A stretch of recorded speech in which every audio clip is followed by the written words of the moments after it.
So students, from this lecture, we'll start with the states of matter. In this video, we'll start the chapter states of matter. अब देखो आप लोगों ने 9th class में study किया होगा कि that there are 3 states of matter, solid, liquid and gas. तो हमें यहाँ पर कोई वो जर्नल प्रॉपर्टीज़ नहीं करनी है कि ये सॉलिड जो है वो उनकी शेप फिक्स है, ऐसा कोई प्रॉपर्टी नहीं करनी है हमें गैस की कोई भी शेप वगैरह। We know about this things, general things. तो यहाँ पर आप एक एडवांस लेवल कि why they are solid, why they are gas, when they change gas into liquid, liquid into solid, how and what type, main thing is what type of force of interaction is involve here, कि कौन कौन से forces इसमें involve हैं जो कि किसी state, जो मैटर की जो स्टेट है उसके लिए रिस्पॉन्सिबल है। जरा ध्यान देना, देखो वी नो 3 टाइप की स्टेट्स हो गई आपकी, solid, liquid and gas.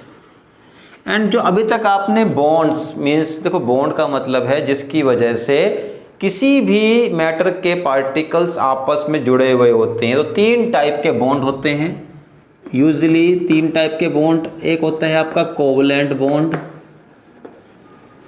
Other is ionic bond and third one is metallic bond. ये आपने अब तक पढ़े होंगे। कोवलेंट बॉन्ड में इलेक्ट्रॉन्स की शेयरिंग होती है। आयोनिक बॉन्ड में क्या होगा, इलेक्ट्रॉन्स का ट्रांसफ़र होगा, इलेक्ट्रॉन गेन या लूज होंगे। और मेटालिक बॉन्ड में मेटल के बीच में बॉन्ड बनने वाला है। बट ये जरा ध्यान देना, ये तीनों बॉन्ड किसी भी मैटर की स्टेट के लिए रिस्पॉन्सिबल नहीं है। मीन्स कि कोई चीज़ लिक्विड होगी, गैस होगी या सॉलिड होगी, वो इन बॉन्ड्स पर डिपेंड नहीं करता है। बहुत ही सिंपल एग्जांपल समझ सकते हैं हम, जैसे ये आपके पास H2O। अब H2O लिक्विड भी हो सकता है, H2O गैस भी हो सकती है और H2O सॉलिड भी हो सकता है। लिक्विड वाटर हो गया, गैस जो है स्टीम हो गई और सॉलिड का मतलब आइस हो गया। और ज़रा ध्यान देना, वाटर की स्ट्रक्चर पता है आपको क्या होती है, ये रहा O और ये H और H। अब चाहे वाटर कैसा भी हो, स्ट्रक्चर यही रहेगी। और O और H के बीच में कौन सा बॉन्ड है, कोवलेंट बॉन्ड। एक इलेक्ट्रॉन दिया H ने, एक इलेक्ट्रॉन दिया O ने और ये कोवलेंट बॉन्ड बन गया। तो कोवलेंट बॉन्ड तो लिक्विड में भी है, कोवलेंट बॉन्ड गैस में भी है और कोवलेंट बॉन्ड सॉलिड में भी है। तो अगर ये बॉन्डिंग रिस्पॉन्सिबल होती स्टेट ऑफ मैटर के लिए, तो बताओ कि कैसे पॉसिबल था कि एक बॉन्ड होते हुए 3 अलग अलग स्टेट्स पॉसिबल हों। देखो एक्चुअली जो ये बॉन्ड हैं, तीनों बॉन्ड, ये कोवलेंट, मेटालिक या आयोनिक, इन्हें हम बोलते हैं किस टाइप के बॉन्ड हैं, these are known as intramolecular bonding. Intramolecular bond और बॉन्डिंग। अब ये इंट्रामोलिक्यूलर क्या, देखो इन 2 चीज़ें होती हैं, एक इंटर एक इंट्रा। इंट्रा का मतलब विद इन और इंटर का मतलब बिटवीन। अब देखो हर चीज़ किससे बनी हुई है, एटम से या मॉलिक्यूल से, ठीक है। अब अगर एटम ही है फिर तो कोई बात नहीं, बट अगर मॉलिक्यूल से बनी हुई हैं तो वहाँ 2 टाइप के बॉन्ड होंगे। वो कैसे, एक बॉन्ड तो होगा जो मॉलिक्यूल में एटम्स हैं उनके बीच में। अब 2 एटम ये हैं, 2 एटम्स ये हैं, इनके बीच में बॉन्ड हुआ, इसे क्या बोला गया, इंट्रामोलिक्यूलर बॉन्ड। क्योंकि मॉलिक्यूल क्या है, water, water is a molecule, ये एज ए होल क्या है, पूरा मॉलिक्यूल। और ये बॉन्ड किसके बीच में है, मॉलिक्यूल के एटम के बीच में। तो ये तो हो गया आपका इंट्रामोलिक्यूलर H बॉन्ड। अब जरा ध्यान देना, मैं यहाँ पर एक और वाटर का मॉलिक्यूल लगाता हूँ। अब इस वाटर मॉलिक्यूल और इसके बीच में बॉन्ड बनेगा, मीन्स 2 वाटर मॉलिक्यूल के बीच में। फिर दूसरा, ऐसे ही मॉलिक्यूल और मॉलिक्यूल के बीच में बहुत सारे बॉन्ड बनते चले जाएंगे। उन्हें बोलते हैं हम इंटरमॉलिक्यूलर फोर्स ऑफ अट्रैक्शन या इंटरमॉलिक्यूलर इंटरेक्शन, ठीक है।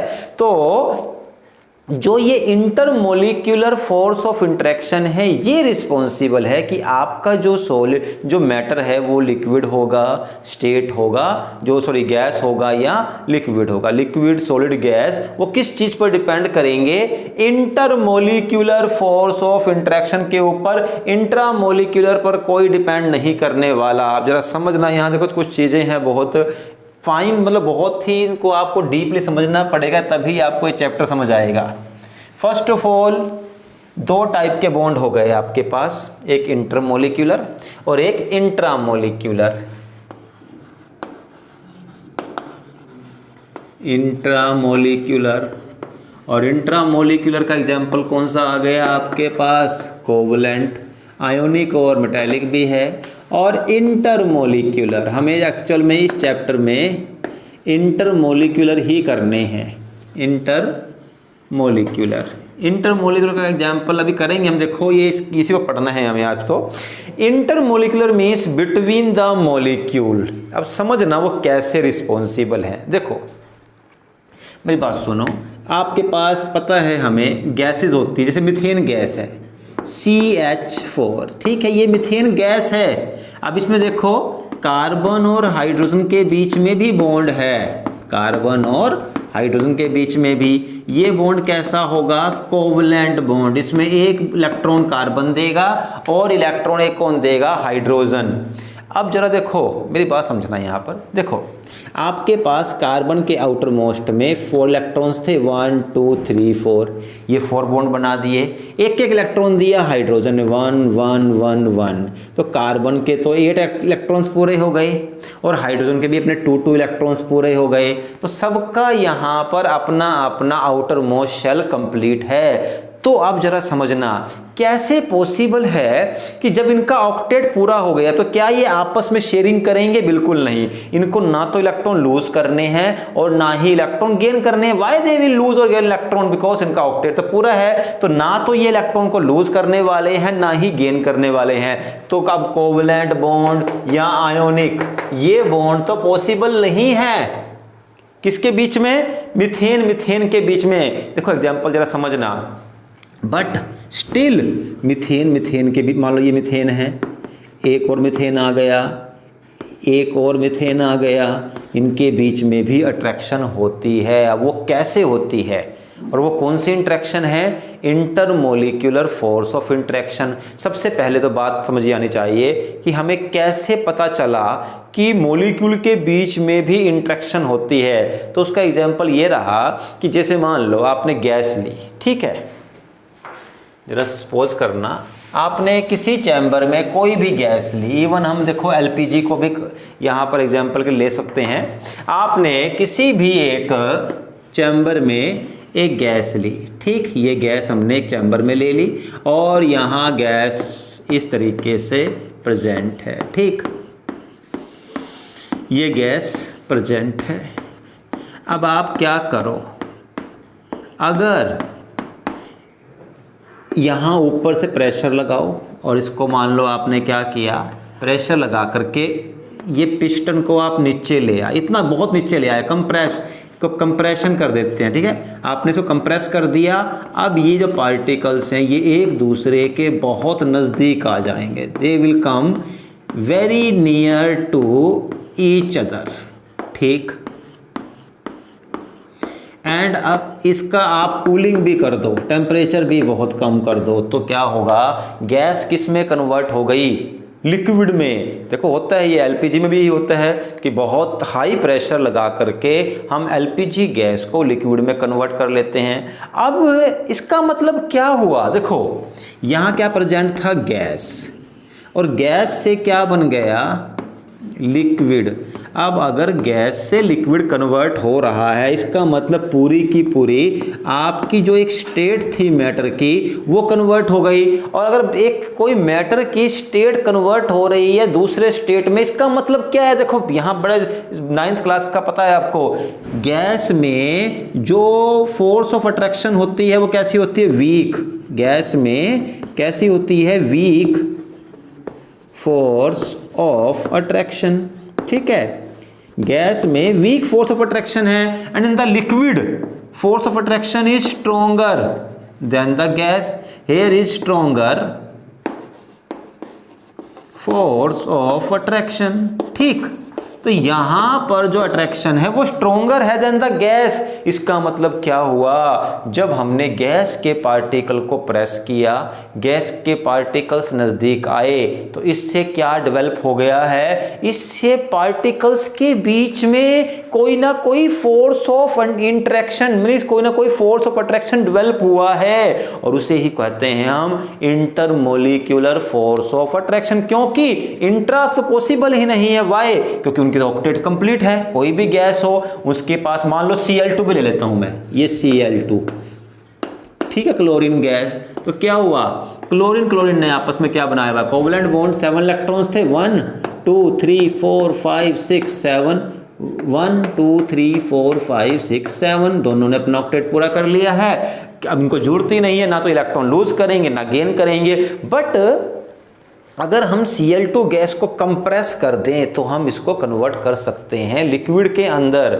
इसका मतलब जब हमने गैस के पार्टिकल्स को नज़दीक लेकर आए, उनके बीच में कोई ना कोई फोर्स ऑफ इंटरेक्शन डेवलप हुआ होगा।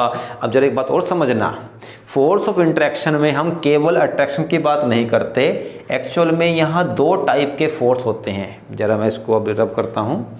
एक्चुअल में फोर्स ऑफ इंटरेक्शन का मतलब होता है combination of attraction and repulsion. अभी देखते हैं ये अट्रैक्शन और रिपल्शन क्या होती है।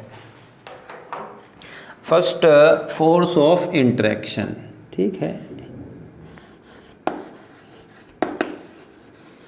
इंटरेक्शन।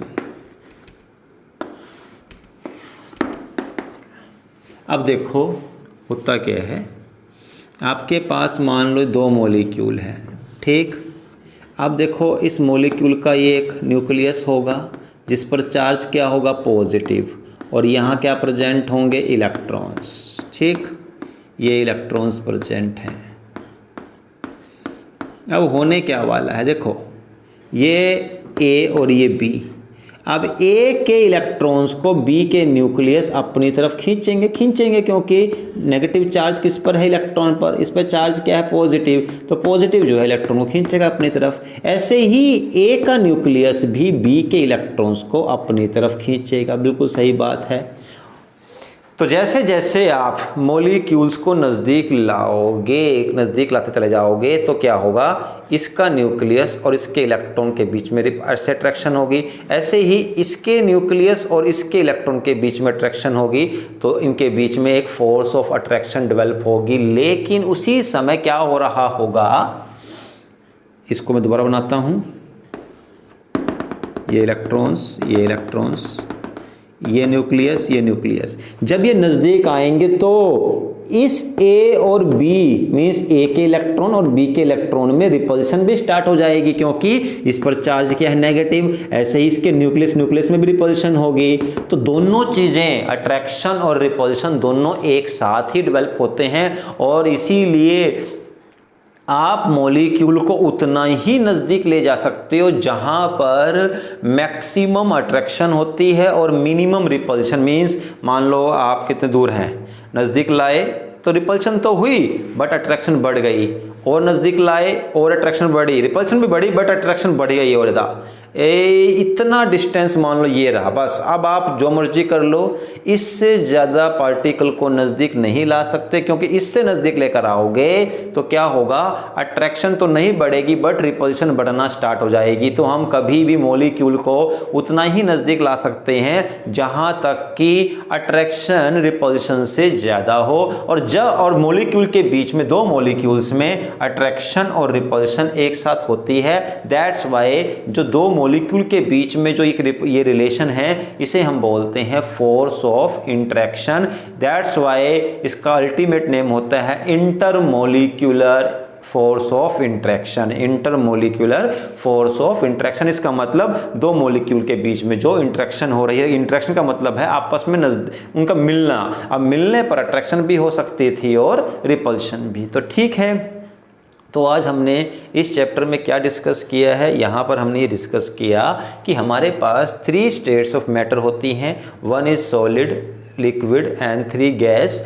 कोई भी चीज़ सॉलिड, लिक्विड या गैस होगी वो इस बात के ऊपर डिपेंड करेगा कि उनके बीच में इंटरमोलिक्यूलर फोर्स ऑफ इंटरेक्शन कैसा होगा। अगर इंटरमोलिक्यूलर फोर्स ऑफ इंटरेक्शन बहुत स्ट्रॉन्ग है that it will be A solid. अगर इंटरमोलिक्यूलर फोर्स ऑफ इंटरेक्शन बहुत स्ट्रॉन्ग नहीं है तो वो क्या हो जाएगा, लिक्विड। और अगर इंटरमोलिक्यूलर फोर्स ऑफ इंटरेक्शन बहुत वीक है तो वो क्या चीज़ होगी, गैस। अब हम ये बाद में देखो डिस्कस करेंगे कि वीक स्ट्रॉन्ग कैसे है, इसको हम नेक्स्ट वीडियो में डिस्कस करेंगे। तो अभी देखो हम डिस्कस क्या कर रहे थे कि जो मॉलिक्यूल के बीच में इंटरेक्शन हुई उसे क्या कहा गया, इंटरमोलिक्यूलर। ऑल्दो हर मॉलिक्यूल के एटम के बीच में भी एक अट्रैक्शन है। मींस देखो अब एटम, अब मान लो न्यूक्लियस है, ये इवन आप कहते हैं NH3, ये भी एक मॉलिक्यूल है। तो ये नाइट्रोजन, ये हाइड्रोजन, हाइड्रोजन, हाइड्रोजन, इन सबको मिला के बना एक मॉलिक्यूल। तो इनके बीच में भी एक बॉन्ड है और ये बॉन्ड कोवलेंट है, बट इसे हम क्या बोलते हैं, इंट्रामोलिक्यूलर बॉन्ड। और इंट्रामोलिक्यूलर बॉन्ड केवल मॉलिक्यूल को बनाने में काम आएगा, उससे एक मॉलिक्यूल तो बन जाएगा, लेकिन इस इंट्रामोलिक्यूलर फोर्स जो है वो ये चीज को डिफाइन नहीं कर सकता है कि आपका जो मॉलिक्यूल है वो किस फॉर्म में रहने वाला है। मींस वो मॉलिक्यूल जब इकट्ठे होंगे तो जो मैटर बनाएंगे वो मैटर क्या लिक्विड होगा, सॉलिड होगा या गैस होगा, वो किस चीज पे डिपेंड करेगा कि ये बहुत सारे NH3 NH3 NH3 आएंगे, इनके बीच में कौन सा फोर्स ऑफ इंटरेक्शन है, कितना स्ट्रॉन्ग है, कितना वीक है, तो उस चीज पर डिपेंड करने वाला है। ठीक, तो बस हमारा आज का ये वीडियो यहीं पर फिनिश होता है, जहाँ पर हमने ये आज डिस्कस कर लिया है कि किसी भी मैटर की स्टेट के लिए जो अल्टीमेट चीज़ है जिस पर स्टेट ऑफ मैटर डिपेंड करेगी वो क्या रहेगा, force of interaction. And in the next video will discuss about the various types of forces of interaction. Okay, thank you for this video.